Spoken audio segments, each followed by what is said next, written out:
Buying a farm seemed like such a great idea after the death of my wife. I had the money and I hated my job, so it seemed perfect. The farm I chose wasn't too big, enough space to have a regular rotation of crops and maybe a few animals.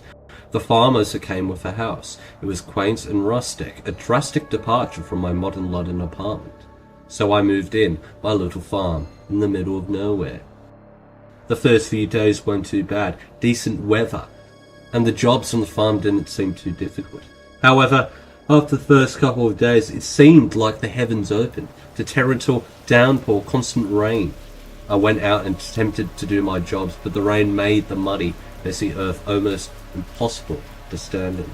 I made a few attempts to do my usual tasks, but after some falls into the mud, I gave up. I returned to my farmhouse. My clothes were soaking wet and covered in a filthy layer of mud.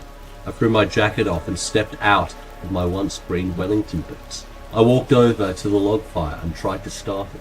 My tired, slightly pissed off mind struggled for a moment before the orange flame flickered through the system. I crashed onto my sofa. The warmth of the fire seemed to make every muscle in my body relax at once. With the combination of the early morning and the warmth of the fire, I soon fell into a deep sleep. I woke many hours later. I checked my watch. It was the evening and the rain was still hammering against the thin windows of the old farmhouse. I stumbled over to the kitchen and poured a large bottle of scotch from the cupboard. I poured a large glass and took a swirl. I stared out the window. Through the rain, I seemed to see an old police box. Now, to some people, this isn't too strange, but I could have sworn I'd never seen it there before. There was a knock at the door. I placed my glass of scotch on the kitchen counter and went to answer. At the door, there was an older man, wearing a trench coat and a colourful shirt. He was holding a bizarre technological contraption, which looked like he built it himself out of the TV room. Hello, I'm the doctor. He said, tinkering with the device in his hand. Have you noticed anything strange around here lately? What? No, I said, confused, unsure at what this man really wanted. He didn't respond. Instead, he just left quickly. I went back to my scotch and continued to drink. It was later that night. I slumped on the sofa, having almost finished my glass of scotch. Then I saw it out of the corner of my eye, a disturbance in the wheat field. I stood up and went to investigate. I peered through the window. It seemed like I could hear distant metallic stomping. Reluctantly got back into my Wellington boots and went out to investigate. I scanned my torch across the field, focusing on the area of disturbance. I approached the wheat field, the metallic stomping getting louder and louder. I felt an aggressive sense of anxiety and fear as I approached the disturbance. I finally arrived in front of the wheat.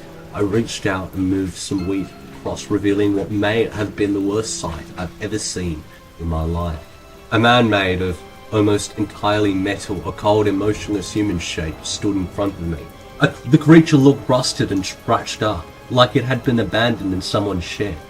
Upgrading is compulsory, the creature said in a strange metallic dirge. I stared, I started to back away. I tripped on something lying on the ground and I dropped to the earth with a thud.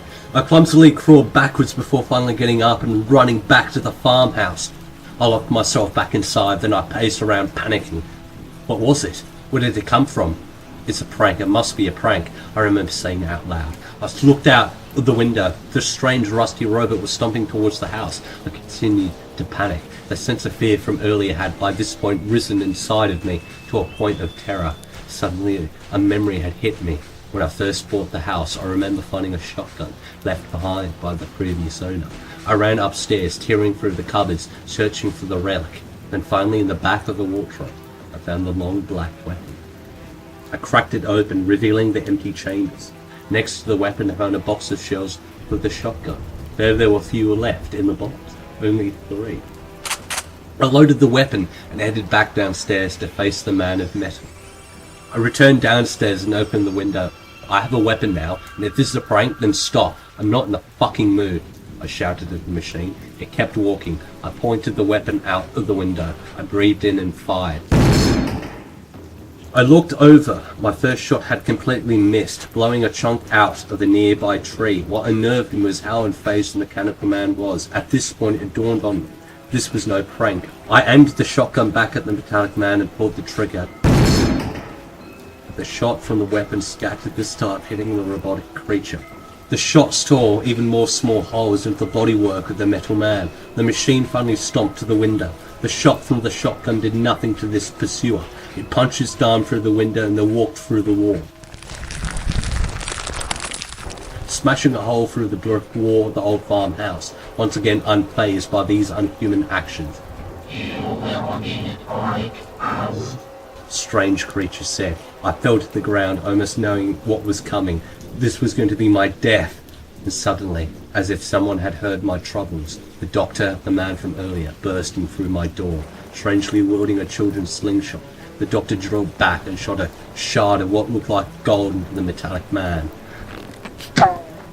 The cyborg started to grab at its chest, almost as if it was suffocating. What looked like a long, excruciating death, the metallic man crashed down to the ground. What the hell was that? I said through terror.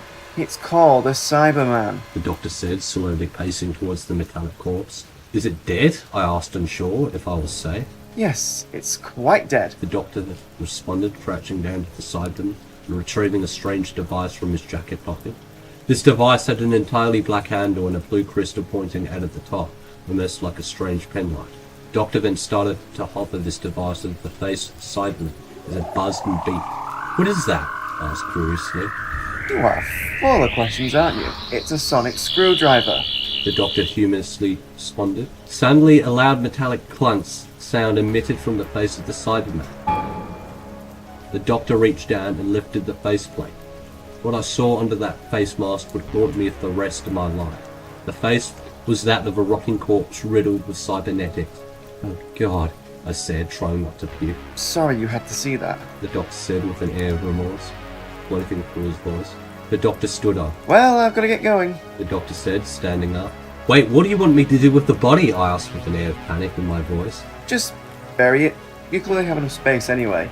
The doctor said, gesturing to my farm field. The doctor walked out of my farmhouse, then into the police box. I watched with amazement as the police box seemed to slowly fade out of reality.